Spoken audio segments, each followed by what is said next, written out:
Hello दोस्तों, स्वागत है हमारे चैनल पर। आप सभी दोस्तों को जय सिया राम, जय हनुमान। भगवान श्री कृष्ण की नीति के चलते अर्जुन के पुत्र अभिमन्यु को चक्रव्यूह को भेदने का आदेश दिया गया। यह जानते हुए भी कि अभिमन्यु चक्रव्यूह भेदना तो जानते हैं, लेकिन उससे बाहर निकलना नहीं जानते।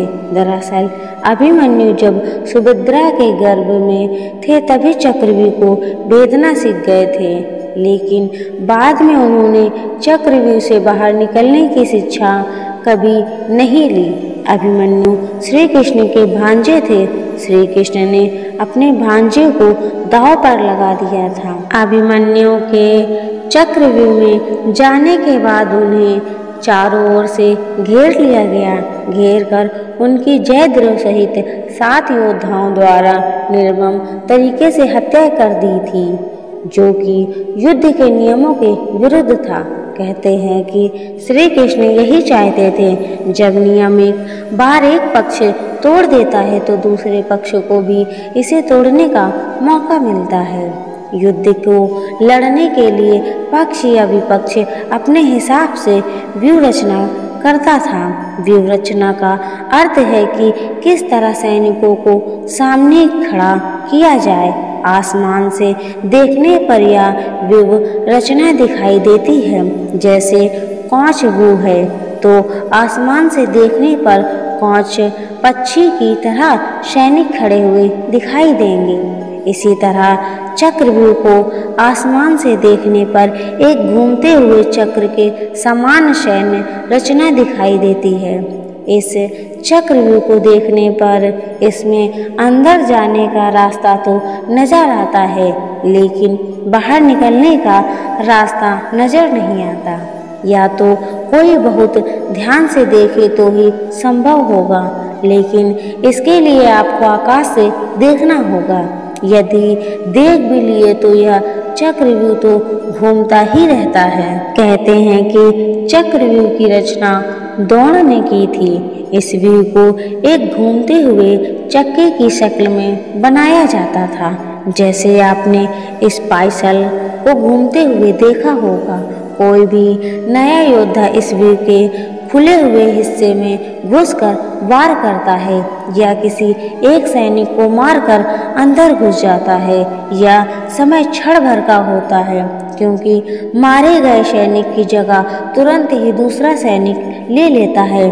अर्थात योद्धा के मरने पर चक्रव्यूह में उसके बगल वाला योद्धा उसका स्थान ले लेगा, क्योंकि सैनिकों की पहली कतार घूमती रहती है। जब कोई अभिमन्यु जैसा योद्धा व्यूह की तीसरी कतार में पहुंच जाता है, तब उसके बाहर निकलने के रास्ते बंद हो जाते हैं। यदि वह पीछे मुड़कर देखेगा तो पता चलेगा कि पीछे तो सैनिकों की कतारबद्ध फौज खड़ी है। चक्रव्यूह में घुस जाने के बाद अब योद्धा चौथे स्तर के बलिष्ठ योद्धाओं के सामने खुद को खड़ा पाता है।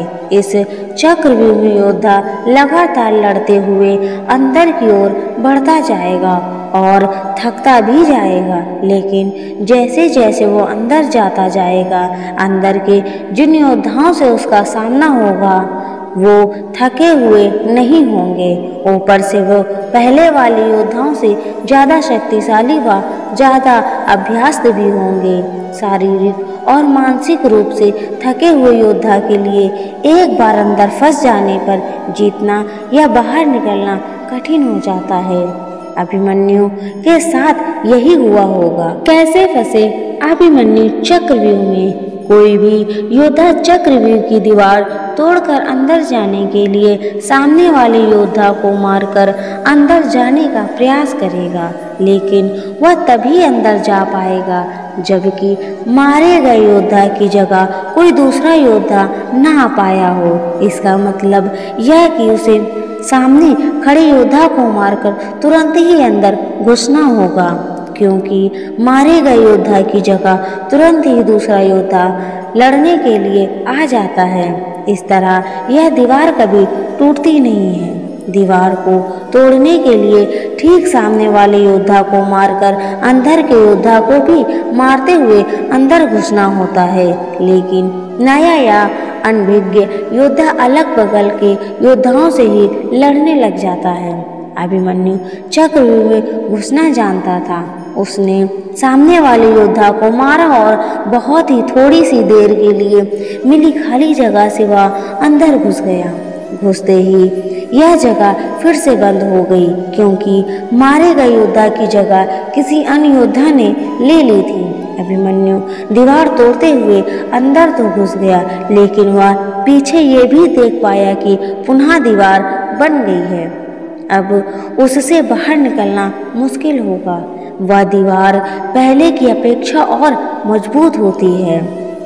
आरंभ में यही सोचा गया था कि अभिमन्यु चक्रव्यूह को तोड़ेगा और उसके साथ अन्य योद्धा भी उसके पीछे से चक्रव्यूह में अंदर घुस जाएंगे।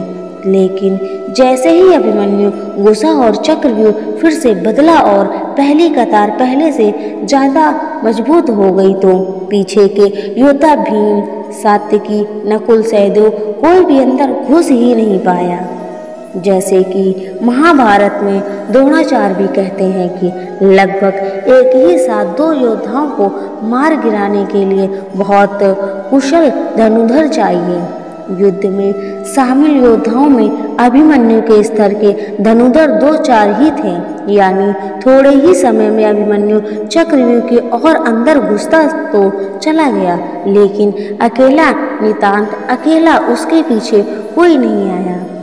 जैसे जैसे अभिमन्यु चक्रव्यूह के सेंटर में पहुंचते गए, वैसे वैसे वह खड़े योद्धाओं का घनत्व और योद्धाओं का कौशल उन्हें बढ़ा हुआ मिला, क्योंकि वे सभी योद्धा युद्ध नहीं कर रहे थे, बस खड़े थे। जबकि अभिमन्यु युद्ध करता हुआ सेंटर में पहुंचता है, वह जहां युद्ध और चक्रव्यूह रचना तोड़ने के कारण मानसिक और शारीरिक रूप से थके हुए थे, वहीं कौरव पक्ष के योद्धा तरोताजा थे। ऐसे में अभिमन्यु के पास चक्रव्यूह से निकलने का ज्ञान होता तो वे बच जाते, या उनके पीछे अन्य योद्धा भी उनका साथ देने के लिए आते तो भी वे बच जाते। दरअसल अर्जुन पुत्र अभिमन्यु चक्रव्यूह भेदने के लिए उसमें घुस गया।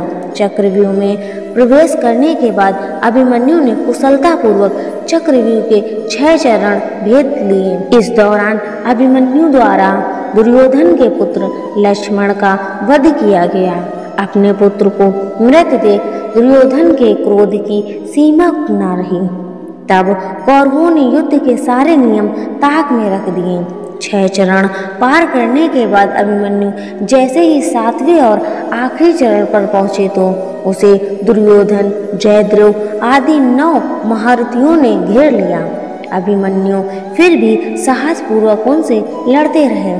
सभी ने मिलकर अभिमन्यु के रथ के घोड़े को मार दिया। फिर भी अपनी रक्षा करने के लिए अभिमन्यु ने अपने रथ के पहियों को अपने ऊपर रक्षा कवच बनाते हुए रख लिया और दाएं हाथ से तलवारबाजी करता रहा। कुछ देर बाद अभिमन्यु की तलवार टूट गई और रथ का पहिया भी चकनाचूर हो गया। अब अभिमन्यु निहत्था था। युद्ध के नियम के तहत निहत्थे पर वार नहीं करना था, किंतु तभी जयद्रथ के पीछे से निहत्थे अभिमन्यु पर जोरदार तलवार का प्रहार किया, जिसके बाद एक सभी योद्धाओं ने उस पर वार पे वार कर दिए। अभिमन्यु महावीर गति को प्राप्त हो गया। अभिमन्यु की मृत्यु का समाचार जब अर्जुन को मिला तो वो बेहद क्रोधित हो उठे और अपने पुत्र की मृत्यु के लिए शत्रुओं का सर्वनाश करने का फैसला किया। सबसे पहले उन्होंने कल की संध्या का सूर्य ढलने के पूर्व जयद्रथ को मारने की शपथ ली। कैसे तोड़ते हैं चक्रव्यूह को? कुशल योद्धा देखता है कि बाहर की ओर योद्धाओं का घनत्व कम है, जबकि अंदर के योद्धाओं का घनत्व ज्यादा।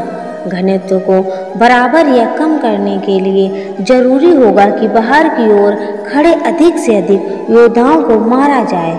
इससे व्यूह को घुमाते चलाते रखने के लिए अधिक से अधिक योद्धाओं को अंदर से बाहर ढकेलना होगा। इससे अंदर की तरफ योद्धाओं का घनत्व कम हो जाएगा। पहलुनुमा इस व्यूह रचना में योद्धाओं के स्थान परिवर्तन से ये पूरा घूम जाता है। निश्चित ही एक कुशल योद्धा को ये भी मालूम होता है कि घूमते हुए चक्रव्यूह में एक खाली स्थान भी आता है जहाँ से निकला जा सकता है। यह भी कि वह अपने बल से हर कतार के एक एक योद्धाओं को मारते हुए बाहर निकल आए।